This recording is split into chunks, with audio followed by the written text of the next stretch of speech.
What's up, degenerates? My name is Rodney, and welcome back to Meme Token Market, a show where we take all of our favorite smaller cap community tokens and we talk about the news surrounding them. Now, since the response to this video has been overwhelmingly positive, I'm going to be doing these videos every day, Monday through Friday, and I'll sprinkle in some weekend episodes when need be. Now, in today's video, we're going to be talking about the totally a rug pull and SHIBNOBI situation that got going on. We're talking about the fact that Saitamask finally has different tokens on the app, and Lily Finance is probably going to be launching Friday. And then we're going to talk about a possible rug pull in our community today. And of course, we'll go over the price actions of some other tokens near the end of the video. So make sure you like, subscribe, and if you want to see me talk about another token project, let me know in the description down below. And without further ado, let's jump into the video. So this is totally a rug pull. It's a Binance Smart Chain token. I've talked about it many times. I like the project. It's not been looking good as of late. I think a lot of the tokens that are associated with Saitama right now are experiencing a little bit of a dump, right? That's not a shot at Saitama, but that's what's going on, right? A lot of the tokens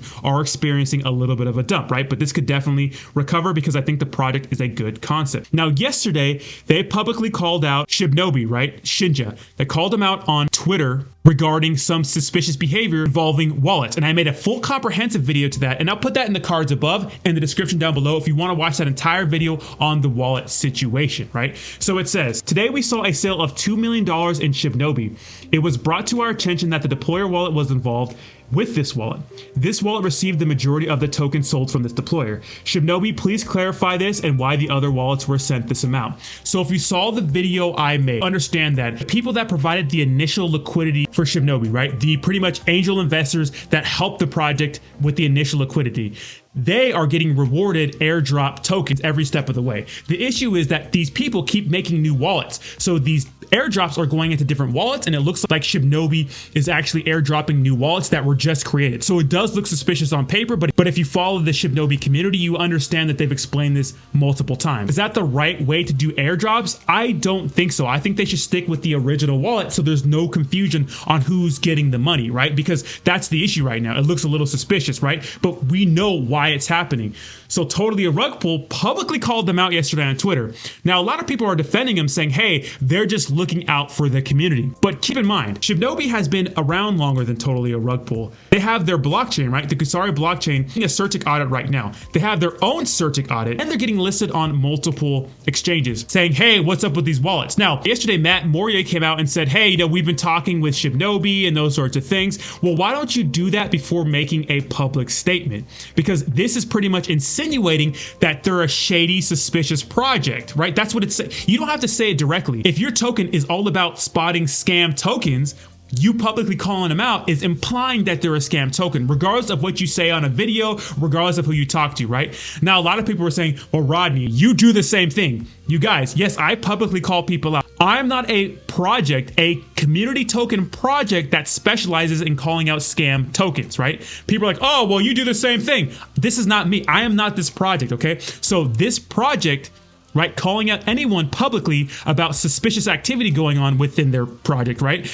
This is implying that they're a scam token. Regardless of what they say, regardless of who they said they talked to, this public statement to me is damaging. And yes, they are tied with Saitama. Matt Morier, if you go to his YouTube channel, all he did was cover Saitama content before they made this project. They are going to be listed on Saitamask. Just Moonshot and Max know each other. They help each other with projects. So they all know each other, right? Without a doubt, there is fighting going on between the two communities. So any way you slice it, I think that this was a bad move for totally a rug pull. Speaking of Saitama, you can finally look at some of the tokens on their app, and I'm going to go ahead and clip to my wallet right here. All right, so here's my wallet. Of course, I'm not too concerned about my information getting out there because this wallet is specifically for the channel. And you can see right here, here are the tokens that are going to be on the Saitamask. And of course, Lily Finance will be dropping Friday. So far, that's what we know right now. Pretty exciting. I can't swap, but I'm sure that swap feature will be enabled for everyone very, very soon. And yeah, I'll keep you guys posted. All right, so you saw the tokens that are available for trade. Now, the trading's not working for me just yet, but it's working for some people. So I believe Classic Crypto and other people who covered it, they said it worked for them, so I believe them, right? But there's still some people it doesn't work for. And apparently, Lily Finance is going to be released on Friday, which is going to be cool for people who want to buy Lily Finance. Now, personally, I think that it should be launched on Uniswap first. They don't want to. They want to make it a Saitamask exclusive, right? Which will give people incentive to buy Saitama because you have to trade Saitama for it, right? I think you still have to use ETH for gas fees, but you can use Saitama to buy it. So it's going to help the price of Saitama, but I still think it's going to limit the number of people who can get in and pump and dump this, because I think it's going to be a pump and dump. So if you're interested in Lily Finance, you can buy it on Friday. Potentially, maybe. I don't know. The deadlines have not been the best with Saitama. As soon as I can use the app, I'll make a full in-depth video on how to swap and those sorts of things. Stay tuned for that. Now, SHIBNOBI talked about this yesterday. They talked about the airdrops, right? Pretty much the beef with TARP and those sorts of things. And here's the thing, guys. The people that are early in on Shinji, right? The people that provided the initial liquidity who are getting these airdrops, they're going to dump, right? My thing is like, think about you. Think about you as a person. What would you do? What would you do if you invested 10K into a project and a couple months later it was worth $6 million? Would you take the money and run? You probably would. So before we judge these whales about selling, we have to understand that, yeah, they had a contract. Yes, they, whatever, right? It doesn't matter when money's involved, especially in cryptocurrency, since it's so unregulated right now. People are going to do what's best for them. People are selfish by nature. We are, right?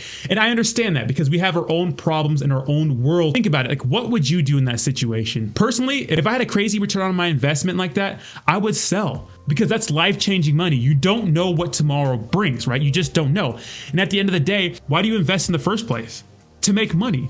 So I understand this sucks for the little guy who's getting dumped on, but this is always going to happen. There are whales in every asset, right? That's why I think when TARP is calling him out for this, it's like, dude, there's whales in every project. There's whales in every project. So you calling them out for this, like airdropping tokens to a person who is an angel investor in the project, when they made that clear that they're going to be doing that, is kind of jacked up, right? Some honorable mentions is that Pochi Inu was a token that was released on the Inuyasha launchpad today. A lot of promoters were promoting this. It's doing very, very well right now. I was able to get in, but you got to be careful because you can easily get wrecked for this. Shintama, which is hilarious. So SHIBNOBI and Saitama, right? That was made yesterday. Pretty much a play on of both assets. I was able to get into this and flip for a few bucks, but all this stuff is definitely dangerous and not financial advice, guys. You can easily get wrecked. A lot of these products are not trusted by the community, but people are doing their thing. As you can see, big pump and dump. We'll have to see what comes of this, but they want to combine the best of both worlds, like SHIBDoge. And speaking of SHIBDoge, this thing was going parabolic yesterday, but took a fat dip recently, right? Like this big fat dip. We'll have to see what comes of this. Obviously, this thing could still pump. And surprisingly, they put a tweet out yesterday saying, "Are you guys going to watch the Super Bowl?" Winky face. No way SHIBDoge gets a Super Bowl commercial. It's like $6 million or $4 million for a 30-second ad. I mean, it's possible with the amount of money these guys get, but if these guys get a Super Bowl commercial, whoa, that'd be absolutely insane. I just don't see it happening, but they asked. Seems kind of pumpy to me. Seems kind of pumpy to me. Of course, Phoenix V2 still doing very, very well. I'm going to make a paid promotional video on this token later. Saitama is still trading sideways at the 29 range for quite a while, so we'll have to see what happens with Saitama. I believe that there are investors waiting on the side to go ahead and get into this token once the app is working well and the app is maybe revolutionary and those sorts of things, but we'll have to see. I have a hunch that Saitamask is just going to be an ordinary app. I know some people will call that FUD or whatever, but that's just my opinion. I think that's what it's going to happen. Now, what Saitamask can do is be a launch pad for projects, right? Get projects that are fresh, right? Fresh on the scene, vet them, make it so they're Saitamask exclusive. They could do that. Now, lastly, we'll have to talk about Shinji, because earlier today, there was a warning on Uniswap telling people that the creator wallets, the deployer wallets, were taking ETH out of this, 74 ETH. Now they're saying that this never happened, right? Saying that this never happened, but the sales, if you go to this wallet right here, the maker, if you go to this wallet, you can see that this right here is the contract creator wallet. This wallet has been selling, right? If you go back to Shinji, all these sales are from this wallet. You go back into that wallet, you can go to the ERC20 transactions. You can see that they're swapping Shinji for ETH, right? Different transactions. Yes, they're saying one thing, but Etherscan is telling us something different. So I'm interested to see what the heck is going on, because they're swapping Shinji for ETH. So we'll have to see exactly what's going on. Bren the Wolf, who's a big Saitama influencer, promoted them, guys. But keep in mind, guys, here's the thing. Everyone promotes rug pulls, whether you like it or not. It just happens. Every one of us influencers.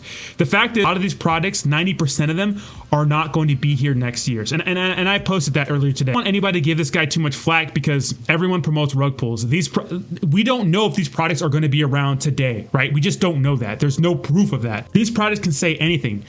And at the end of the day, if they're not delivering, you have to call them out on it. So keep that in mind, guys. Nothing is guaranteed in cryptocurrency right now. That's why I always say it's so important to go to CoinMarketCap. Look at the top 50, look at the top 100 tokens on here. It's safer to put some of your money in places where, yes, it won't grow as fast, but it'll still grow over time. If you believe in cryptocurrency, right? If you're bullish on cryptocurrency, you believe that your money will grow over time. So let me know what you think in the comments down below. What products are you most excited for? I'm interested to hear your opinion. Have a fantastic Wednesday, and I'll talk to you soon. Peace.